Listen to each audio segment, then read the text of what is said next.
ఆంధ్రప్రదేశ్ మద్యం కుంభకోణానికి సంబంధించి కీలక పరిణామం చోటు చేసుకుంది. ఈ కేసులో ఇప్పటివరకు ఏదైతే రాష్ట్ర ప్రభుత్వం ఆధ్వర్యంలో కొనసాగుతున్నటువంటి విచారణ కావచ్చు, అరెస్టులు కావచ్చు, వీటన్నిటికి సంబంధించి జరుగుతున్నటువంటి నేపథ్యంలో ఈడీ ఎన్ఫోర్స్మెంట్ డైరెక్టరేట్ అయితే ఎంటర్ అవడం జరిగింది.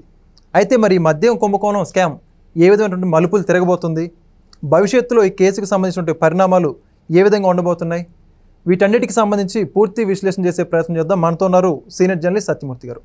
సార్ నమస్కారం అండి. నమస్కారం అండి. సార్, మద్యం కుంభకోణం స్కామ్ ఆంధ్రప్రదేశ్ సంబంధించి రాజకీయంగా ప్రకంపనలు పుట్టించిందని చెప్పుకోవాలి. అయితే ఇప్పటి వరకు రాజకీయంగా వీటన్నిటికి సంబంధించి ఆంధ్రప్రదేశ్ పోలీసుల ఆధీనంలో సిట్టు ద్వారా ఈ యొక్క అరెస్టులు కావచ్చు ఇప్పటివరకు కేసు అయితే నడుస్తుంది. అయితే ఒక్కసారిగా ఈడీ ఎంటర్ అయిందనే చెప్పుకోవాలి.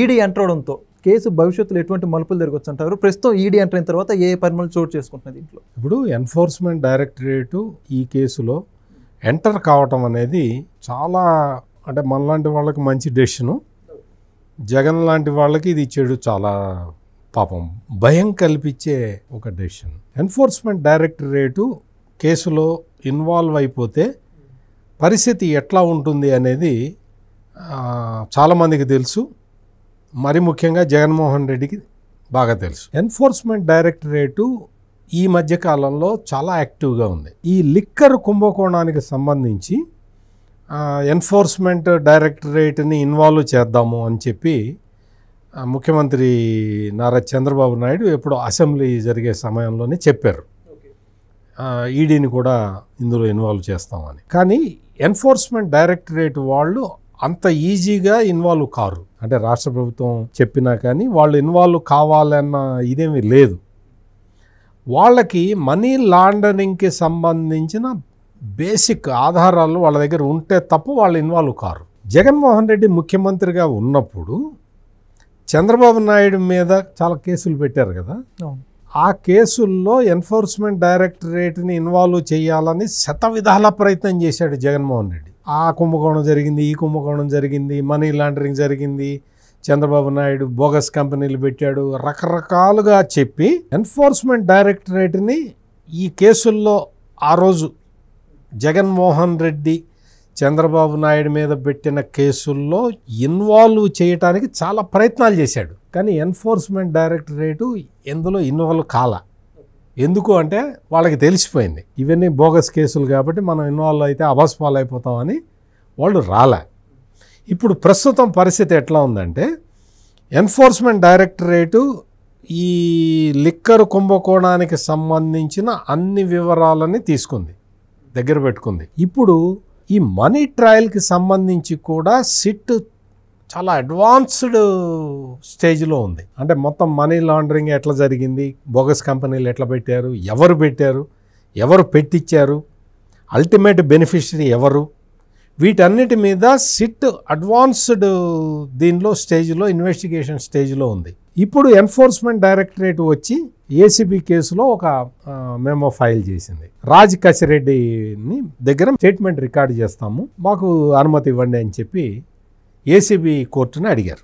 ఏసీబీ కోర్టు రాజ్ కసిరెడ్డికి నోటీస్ ఇచ్చింది, ఇట్లా ఎన్ఫోర్స్మెంట్ డైరెక్టరేట్ వాళ్ళు అడుగుతున్నారు, దీని మీద మీ సమాధానం ఏంటి అని చెప్పి రాజ్ కసిరెడ్డిని అడిగింది. ఇప్పుడు రాజ్ కసిరెడ్డి సమాధానం ఇవ్వాలి. అంటే ఏమిస్తాడు ఏంటి అనేది మనం ఇప్పుడే చెప్పడం కష్టం, కానీ నాకు ఈ కేసుతో సంబంధం లేదు అని ఇటువంటివే ఇస్తాడు, ఏముంది అందులో. మరి దాని మీద మళ్ళీ వాదనలు జరిగిన తర్వాత ఇదిగో ఇతను కింగ్ పిన్, ఇతను రాజ్ కసిరెడ్డి ద్వారానే కింద జనరేట్ అయిన మనీ డిస్ట్రిబ్యూట్ అయింది అనేది ఎస్టాబ్లిష్ అయితే వాళ్ళు ఏసీబీ కోర్టు ఎన్ఫోర్స్మెంట్ డైరెక్టరేట్కి రాజ్ కసిరెడ్డిని అప్పగించడానికి అవకాశం ఉంటుంది. ఎన్ఫోర్స్మెంట్ డైరెక్టరేటు ఎంటర్ అయితే ఎటువంటి పరిణామాలు జరుగుతాయంటే ఎవరు ఊహించనటువంటి పరిణామాలు జరుగుతాయి. మెయిన్గా ఎన్ఫోర్స్మెంట్ డైరెక్టరేట్కి ఉన్న అధికారాలు ఏంటి అంటే ఈ మనీ లాండరింగ్ వ్యవహారం గనక కన్ఫర్మ్ అయితే, అంటే వాళ్ళ ఇన్వెస్టిగేషన్లో వాళ్ళకి కన్ఫర్మ్ అయితే వాళ్ళు ఏం చేస్తారంటే ఈ సంబంధిత ఆస్తుల్ని సీజ్ చేస్తారు, సంబంధిత ఆస్తుల్ని వాళ్ళు స్వాధీనం చేసుకుంటారు. సో అట్లా ఒకసారి ఎన్ఫోర్స్మెంట్ డైరెక్టరేట్ స్వాధీనంలోకి ఈ ఆస్తులు వెళ్ళిపోతే ఈ అక్రమ సంపాదన నానా గడిదిని, ఈ దొంగ మద్యాన్ని ఏరులై పారించి మొత్తం అంతా తీసుకెళ్ళి ప్రభుత్వం ద్వారానే నేను షాపులు పెట్టిస్తా, ప్రభుత్వం ద్వారానే నేను మొత్తం అవన్నీ తయారు చేయిస్తా, నేను ప్రభుత్వం ద్వారానే మొత్తం అంతా చేస్తాను అని చెప్పి మొత్తం ఈ డబ్బులన్నీ కూడగట్టుకొని క్యాష్ ట్రాన్సాక్షన్స్ మాత్రమే చేసి ఆ డబ్బులన్నీ మూటలు కట్టుకొని తీసుకెళ్ళిన ఇవన్నీ బయటకు వస్తాయి. ఇప్పుడు ఎక్కడెక్కడికి వెళ్ళింది, ఎక్కడికి మొత్తం ఎట్లా పోయింది అనేది కూడా మొత్తం అంతా బయటకు వస్తుంది. ఇప్పుడు ప్రస్తుతం ఏంటి అంటే ఈ ఎన్ఫోర్స్మెంట్ డైరెక్టరేటు ఎంటర్ అయిన తర్వాత, అంటే అల్టిమేట్ బెనిఫిషరీ ఎవరో కూడా తెలిసిన తర్వాతే ఎన్ఫోర్స్మెంట్ డైరెక్టరేట్ ఎంటర్ అవుతుంది బేసిక్గా.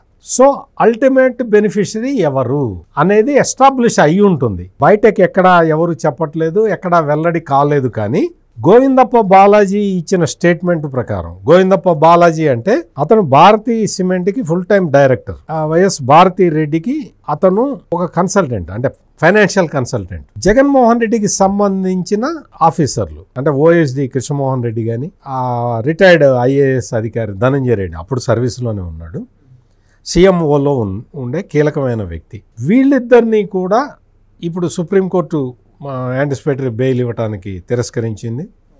దర్యాప్తుకి సహకరించమని చెప్పింది. వాళ్ళు సహకరిస్తున్నారు, వాళ్ళని అడుగుతూ ఉన్నారు, క్వశ్చన్లు అడుగుతూ ఉన్నారు. ఇవాళ రాత్రికో రేపు మార్నింగో వాళ్ళని అరెస్ట్ చేసేస్తారు.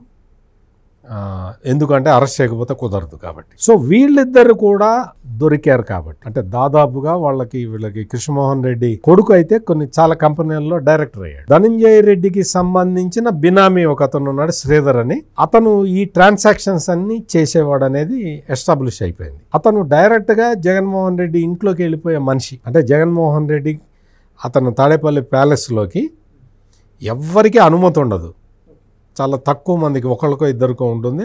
ఆ ఒకళ్ళిద్దరిలో శ్రీధర్ అనే అతను కూడా ఒక వ్యక్తి. ఈ శ్రీధర్ అనే అతనికి డైరెక్ట్ యాక్సెసిబిలిటీ జగన్మోహన్ రెడ్డితో ఉన్నది. ఇప్పుడు మొత్తం ఈ నెట్వర్కింగ్ అంతా కంప్లీట్ అయిపోయింది కాబట్టి ఇప్పుడు ఎన్ఫోర్స్మెంట్ డైరెక్టరేట్కి అల్టిమేట్ బెనిఫిషరీ ఎవరు అనేది చాలా స్పష్టంగా ఒక కంక్లూజన్కి వాళ్ళు వచ్చిన తర్వాతే ఈ స్టెప్ వేసి ఉంటారనేది నా ఒక అంచనా.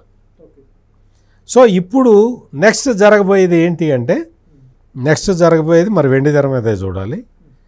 ఇక్కడ ఎన్ఫోర్స్మెంట్ డైరెక్టరేట్ ఒక్కసారి ఎంటర్ అయింది అంటే చాలా ప్రాబ్లమ్స్ వస్తాయి. ఎవరికి? కుంభకోణం చేసిన వాళ్ళకి. ఇందాక ఏదో పేరుని నాని చెప్తున్నాడు, అసలు జగన్మోహన్ రెడ్డికిను ఈ మద్యం దీనికి ఏం సంబంధం అండి అని చాలా అమాయకంగా అడుగుతున్నాడు. పేరుని నాని ఎన్ఫోర్స్మెంట్ డైరెక్టరేట్ కూడా ఇన్వాల్వ్ అయింది, జగన్మోహన్ రెడ్డికి సంబంధం ఉందా లేదా అనే విషయాన్ని అవన్నీ కూడా మొత్తం వెల్లడవుతాయి. తొందరపడాల్సిన అవసరం ఏం లేదు. అల్టిమేట్ బెనిఫిషరీ అంటే గోవిందప్ప బాలాజీ ఏం చెప్పాడు, ధనంజయ రెడ్డి ఏం చెప్పాడు, కృష్ణమోహన్ రెడ్డి ఏం చెప్పాడు అనే దాని మీద ఈ ఎన్ఫోర్స్మెంట్ డైరెక్టరేట్ ఈడీ ఎంటర్ అయిపోయిన తర్వాత ఇప్పుడు మొత్తం కంప్లీట్గా ఒక పిక్చర్ అనేది వచ్చింది. అంటే అల్టిమేట్ బెనిఫిషరీ ఎవరో అందరికీ తెలిసిపోయింది. నెక్స్ట్ స్టెప్ అక్కడ దాకా పోబోతున్నది. సిట్ ఎన్ఫోర్స్మెంట్ డైరెక్టరేట్కి మొత్తం ఆధారాలు ఇవ్వకపోతే ఎన్ఫోర్స్మెంట్ డైరెక్టరేట్ ఎంటర్ కాలేదు. అందుకని ఎన్ఫోర్స్మెంట్ డైరెక్టరేట్ ఎంటర్ అయ్యింది కాబట్టి, అంటే కోర్టు ద్వారా రావాలి. ఎన్ఫోర్స్మెంట్ డైరెక్టరేట్ డైరెక్ట్గా వచ్చి యాక్షన్ తీసుకోవడానికి వీలు లేదు, వాళ్ళు కోర్టు ద్వారానే రావాలి. అందుకని ఏసీబీ కోర్టుకి వాళ్ళు దరఖాస్తు చేసుకున్నారు, మేము ఇతని దగ్గర నుంచి స్టేట్మెంట్ రికార్డ్ చేయాలి అని. సో కోర్టు ప్రొసీడింగ్స్ పూర్తయిన తర్వాత ఎన్ఫోర్స్మెంట్ డైరెక్టరేట్కి కసిరెడ్డి రాజ్ హ్యాండ్ ఓవర్ అయితే అప్పుడు ఈ మొత్తం నెట్వర్క్కి సంబంధించి డబ్బులు ఎక్కడెక్కడికి వెళ్ళినాయి, సునీల్ రెడ్డి, అనిల్ రెడ్డి, ఇంకా వీళ్ళందరూ కూడా బయటికి రావడానికి అవకాశం ఉంటుంది. అప్పుడు పేర్ని నాని అడిగిన ప్రశ్నకి సమాధానం పేర్ని నానికే తెలుస్తుంది. ఇంకా మధ్యలో ఎవరు వచ్చి చెప్పక్కర్లా. పేర్ని నాని అమాయకంగా అడుగుతున్నాడు కదా, జగన్మోహన్ రెడ్డికి ఏం సంబంధం అండి అని. ఆ క్వశ్చన్కి ఆన్సర్ త్వరలోనే తెలుస్తుంది, అందరూ బయటకు వస్తారు. Thank you sir. నమస్కారం అండి. Please subscribe to Leo news for more videos.